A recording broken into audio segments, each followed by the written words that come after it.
Bonjour à tous et bienvenue dans cette nouvelle vidéo. J'avais envie de vous parler de notre belle capitale.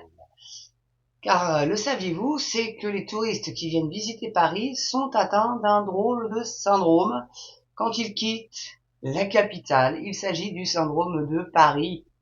Ils sont en dépression, ils pleurent, ils sont traumatisés, ils finissent dans des hôpitaux psychiatriques pour certains d'entre eux. Enfin, en tout cas, Paris leur fait un effet bœuf et pas forcément celui qu'ils attendaient. Donc, je voulais vous faire part de cet article-là et surtout remercier Madame Hidalgo parce que franchement, Anne, sans toi, ma cocotte, on n'aurait pas un syndrome du nom de syndrome de Paris, quand même.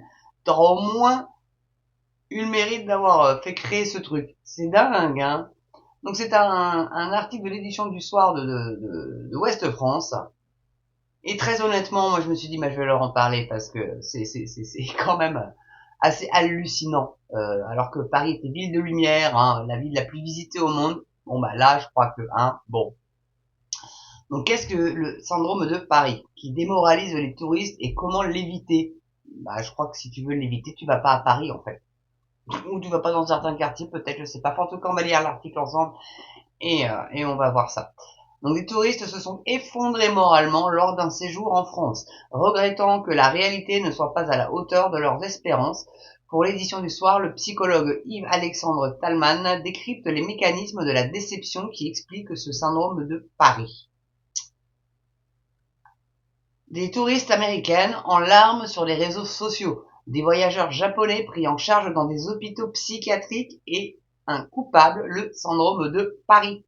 Ce mal toucherait des vacanciers extrêmement déçus par leur séjour dans la ville lumière ou ailleurs au point d'être en état de choc, décrit le média britannique The Independent.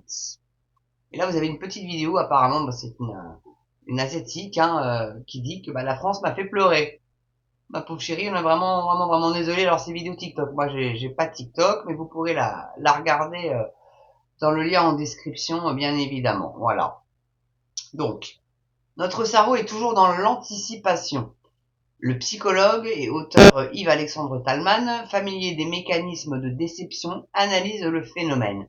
Pour lui, ces réactions sont liées à l'anticipation permanente opérée par nos esprits. Notre cerveau fait toujours des prédictions.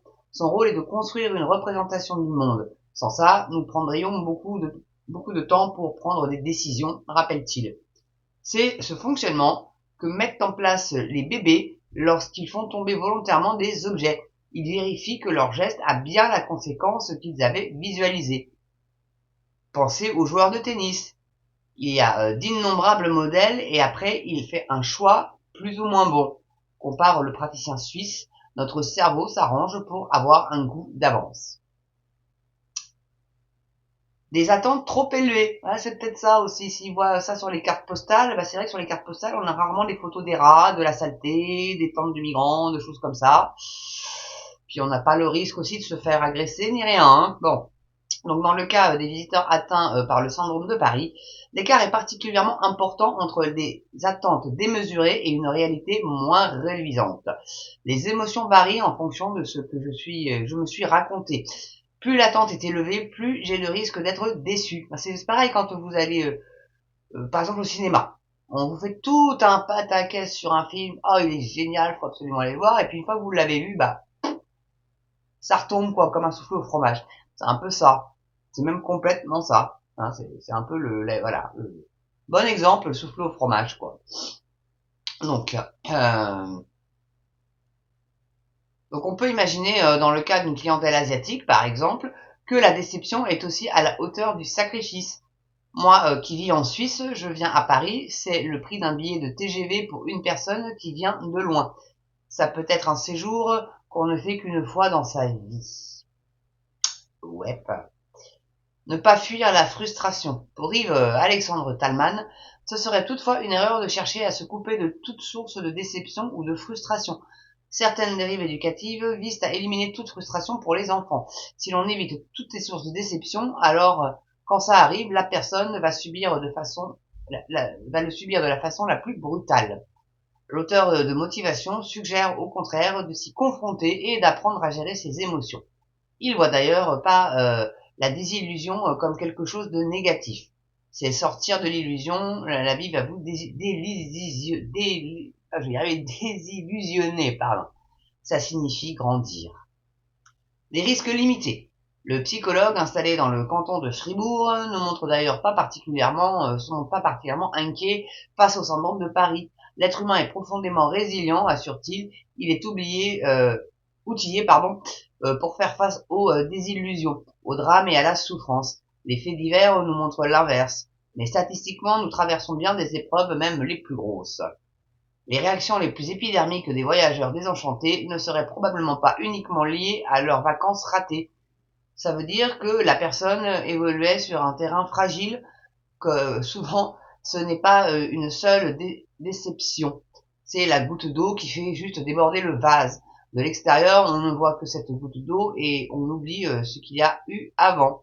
Bon, bah oui, peut-être, mais enfin bon, en attendant, quand même, t'as des gens qui finissent dans des hôpitaux psychiatriques. Et puis Paris, je suis désolé, oui, quand tu regardes ça sur une carte postale, tu te dis c'est magnifique, ville lumière, la Tour Eiffel, l'Arc de Triomphe, Notre-Dame, la Concorde, tout ça, le Champ de Mars, machin. Puis quand tu y vas, bah c'est dégueulasse.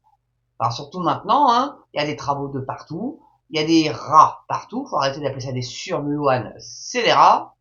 Ça a été, je sais pas comment c'est réglé là, si ça y est toujours, hein. Si les Parisiens là qui me regardaient, si vous avez toujours des punaises de lit, mettez-le moi dans les commentaires.